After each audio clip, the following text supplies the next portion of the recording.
Bom dia, sétimo ano. Turma, vamos para a correção, né, das nossas páginas 266 a 269, nosso capítulo 8. Bem aqui na página 266 temos a nossa primeira questão que fala o seguinte, muitas pessoas gostam de tomar café com leite. Marque o X na sentença que explica o que acontece com a temperatura da mistura quando colocamos café a alta temperatura em uma xícara de leite de baixa temperatura, né? Então, temos o café quente, né? E o leite, né, no seu estado natural. O que é que você vai marcar aqui, gente? Dessas alternativas que temos, você irá marcar a primeira. Exatamente que a primeira fala o seguinte, ó. O café vai ceder calor, né? Porque o café está quente, para o leite, até que ambos atinjam a mesma temperatura. Ou seja, o equilíbrio térmico, né? Então, o café quente, ele vai, né, fazer com que o leite fique na mesma, né? Eles fiquem na mesma temperatura. A temperatura ao atingir o equilíbrio térmico será intermediária a do café e do leite. Então, você vai marcar o quê? A primeira. Já a segunda questão, ó, em um dos estágios dos motores a combustão baseando no ciclo de Otto, ocorre a liberação de uma mistura de ar e combustível no interior do cilindro, né? Aí marque um X no estágio do ciclo em que isso acontece, né? Ele quer que você marque, né? Você vai marcar o quê? A admissão. Você marque a parte, né? O estágio onde acontece o quê, né? Onde ocorre a liberação dessa mistura. E a parte, gente, onde ocorre a liberação, né?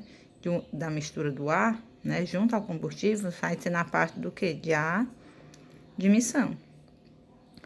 Já a B, ó, qual é a importância de que o ar seja misturado ao combustível nesse estágio? Porque é importante ter a mistura do ar. Exatamente, gente, porque o ar carrega o gás, o quê? Contém o nosso gás oxigênio. E esse gás, gente, ele é necessário, né? Para que ocorra o quê? A queima do combustível, né? Já nascer, ó, o que faz que o pistão seja empurrado, né, gerando esse movimento, né? Como é que esse pistão ele gera esse movimento, né? Exatamente acontece isso no momento do quê? Da explosão do combustível, que no momento que ocorre essa explosão, gente, vai acontecer o quê? Uma pressão, e essa pressão vai fazer exatamente o quê? Vai empurrar o pistão. Indo para a página 267, né, temos a terceira, ó. Alguns aparelhos de ar-condicionado têm duas partes, a evaporadora, que é instalada na parte interna do ambiente, né? Que é essa daqui, ó, que fica dentro, né, do quarto. E a condensadora, que deve ser instalada na parte externa do ambiente, que é exatamente aqui onde vamos ser o nosso motor. Aí escreva, né, V para verdadeiro e o F para falso, né, referente ao quê? A função referente ao ar-condicionado. Primeiro, o ar-condicionado é uma máquina térmica semelhante ao motor de combustão? É não, porque não tem explosão nele. Então, é o quê? É falso. O outro, o ar-condicionado é uma máquina térmica que tem funcionamento semelhante a uma geladeira? Verdadeiro, né? Que a gente vai ter o quê? O trabalho, né, da parte quente, né, e a parte fria, né? Então, é bem semelhante à da geladeira. Então, você vai marcar verdadeira. A outra, a parte interna do ambiente com ar-condicionado é considerada a fonte fria dessa máquina térmica, a parte interna de dentro. Exatamente, né? O ar frio sai pela parte interna. E a outra, a parte externa do ambiente, é considerada a fonte fria da máquina térmica. Não é a parte fria, né? A parte fria na parte interna. Então, é o quê? Falso.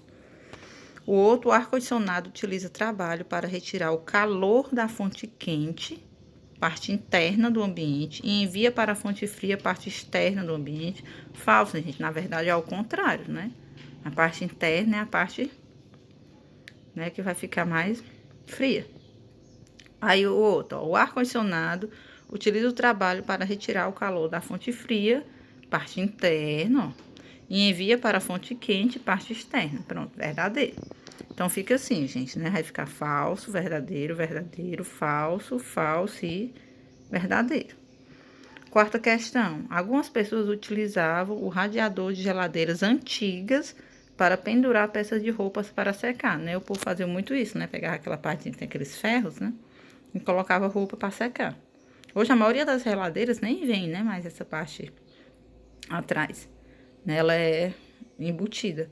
Essa medida, além da possibilidade de causar acidentes, né, traz prejuízos financeiros para o ambiente e para o desempenho da geladeira. Então, quando as pessoas faziam isso, né, não tinham ideia que tanto era ruim para o meio ambiente como é ruim, né, para o funcionamento da própria geladeira.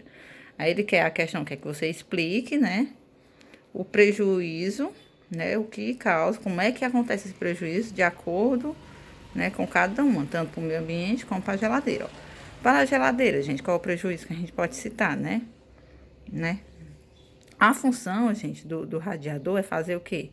É fazer a troca de calor, né, proveniente do interior da geladeira para o quê? Para o ambiente externo, né? Com isso, né, quando colocamos as roupas sobre esse radiador, a gente vai dificultar o quê? Vai dificultar a troca, né, essa troca de calor. E aí vamos prejudicar quem? A geladeira, né? Ela vai trabalhar mais forçado. Já para o meio ambiente, né, o radiador, né, ele tem a função, né, ele faz a troca do quê? Do calor, né, proveniente do interior da geladeira, né, para o ambiente, né? Dessa maneira, né, gente, dessa forma, as roupas sobre o radiador vão dificultar essa troca do quê? De calor também, né?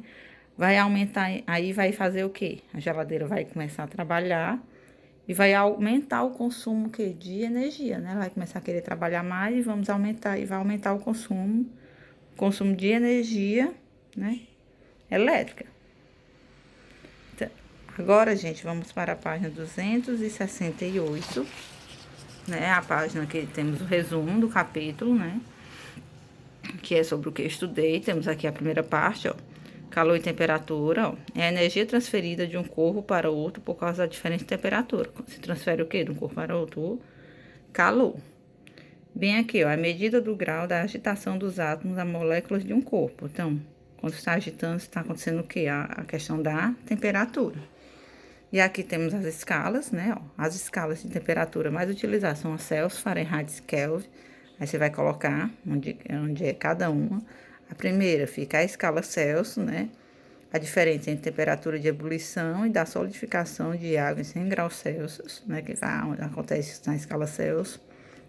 E na escala Fahrenheit, a diferença entre a temperatura de ebulição e da solidificação da água em 180, né? Isso acontece na Fahrenheit. E na escala Kelvin, a diferença entre a temperatura de ebulição e de solidificação de água, né? Então, vai ficar assim, Celsius, Fahrenheit e Kelvin. Indo agora para essa partinha aqui, temos o efeito do calor. Né? O aumento da temperatura de um corpo indica maior grau de agitação dos átomos e moléculas desse corpo, causando o quê? Né? Uma dilatação que pode ser observada pelo quê? O aumento do volume do corpo. A diminuição da temperatura de um corpo indica menor grau de agitação dos átomos e moléculas desse corpo, causando uma o quê? Contração térmica, que pode ser observada pela diminuição do volume do corpo. Então, fica assim, ó, dilatação térmica, aumento, contração térmica e diminuição. Página 269, temos o calor latente e calor específico. A quantidade de calor necessário para que uma substância mude de estado físico por unidade de massa é chamada de quê? De calor latente. Enquanto ocorre a mudança, sua temperatura permanece o quê? Constante. A quantidade de calor necessária para elevar a temperatura de 1 grama de uma determinada substância em 1 grau Celsius é chamado de calor específico, né? Então, fica calor latente em cima, constante, e calor específico.